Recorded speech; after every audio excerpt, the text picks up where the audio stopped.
Now that we've arrived at the first tee, we can discuss rules of play for your round and etiquette, so you can maximize your enjoyment of the game.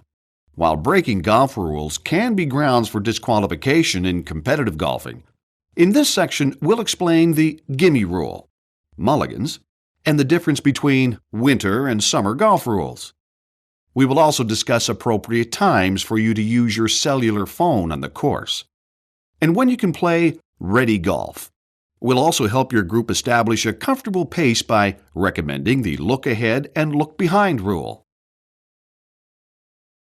The gimme refers to a situation on the green where an individual is given credit by his or her fellow players for making a putt without actually having to putt the putt. This is a rule intended to speed up play. However, sometimes a 1-foot gimme on the first hole mysteriously evolves into a 10-foot gimme on the 18th hole. To avoid these kinds of inconsistencies, there are two standards applied to determine if a putt should be given as a gimme. The term within the leather implies that if a putt is less than the length of the grip on a putter from the hole, it can be given as a gimme.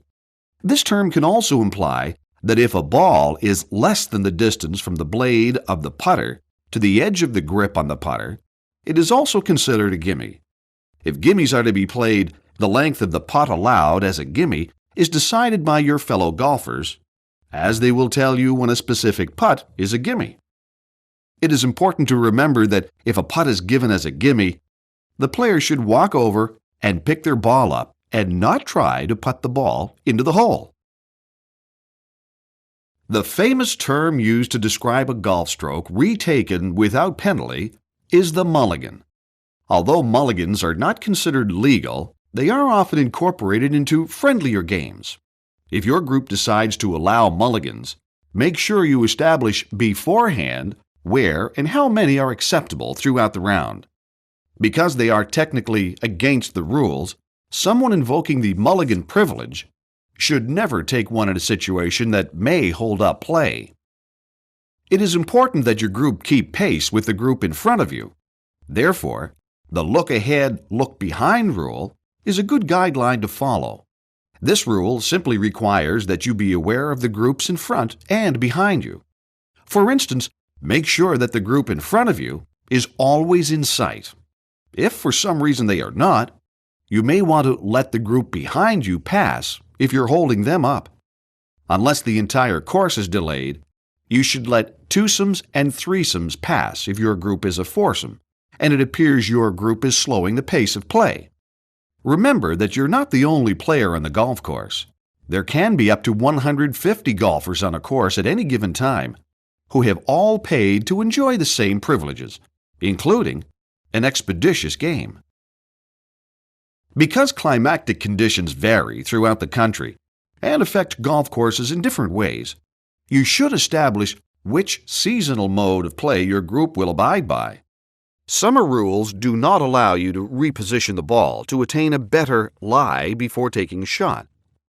The only exception to this is areas on the course which have been designated as ground where a free lift or repositioning of the ball is permitted. These areas are usually well marked. By contrast, winter rules permit you to improve your lie by repositioning your ball to get a better lie, provided you are on the fairway you are playing.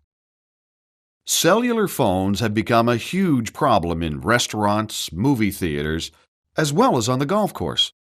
Some golf clubs strictly forbid the use of cell phones, but for those that do not, make sure your group has agreed upon an appropriate time to use them. In order to avoid disturbing or interrupting other players, we recommend that you switch the ringer to the vibrating mode. A CEO of a large company advised that, except in emergency situations, cell phones should be used either before a round, after the 9th hole, or better yet, after the match. Furthermore, people who cannot abide by these rules should reconsider their reasons for being on the golf course at all. Golf is, after all, a game to be enjoyed, not an excuse to chat on the phone. Before we move to the next section, we would like to take this opportunity to acknowledge the many people involved in maintaining a golf course. These crews are responsible for keeping the course beautiful. So when you see them, express your appreciation by saying hello and thanking them.